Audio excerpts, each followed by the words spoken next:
Welcome back to the MedHeads Podcast, where we break down health topics with real talk and zero awkwardness.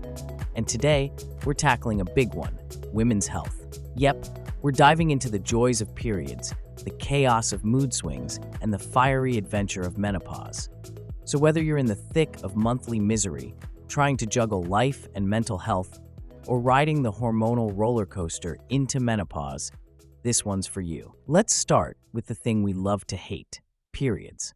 For some, it's a mild inconvenience. For others, it's like a personal demolition derby happening inside their uterus. But when does bad period pain cross the line into something more serious?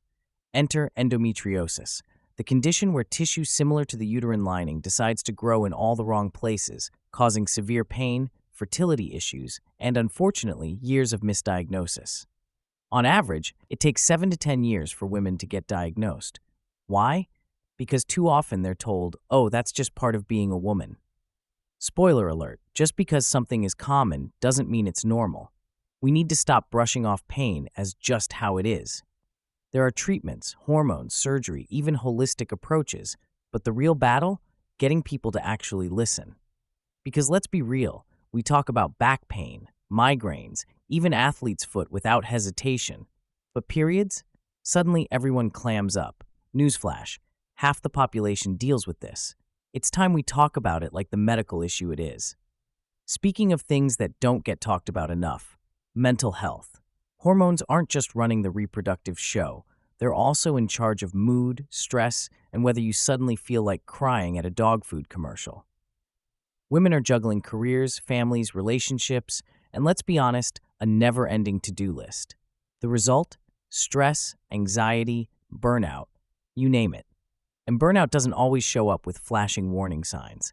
Sometimes it's just feeling exhausted all the time, snapping at loved ones, or feeling emotionally checked out. The solution? Boundaries. Saying no without guilt. Prioritizing self-care, not in the bubble bath and candles way, though hey, if that works for you, go for it, but in the therapy, support, and actual rest kind of way. And for those still working in jobs that don't recognize mental health days, it's time to advocate for change. Now, let's crank up the heat, literally, because we're talking menopause. For too long, menopause has been treated like some kind of expiration date. But here's the truth, it's not the end. It's a transformation. Sure, the hot flashes, night sweats, and brain fog are no joke. But menopause doesn't mean you fade into the background. If anything, it's an era of newfound freedom. No more periods? That's a win.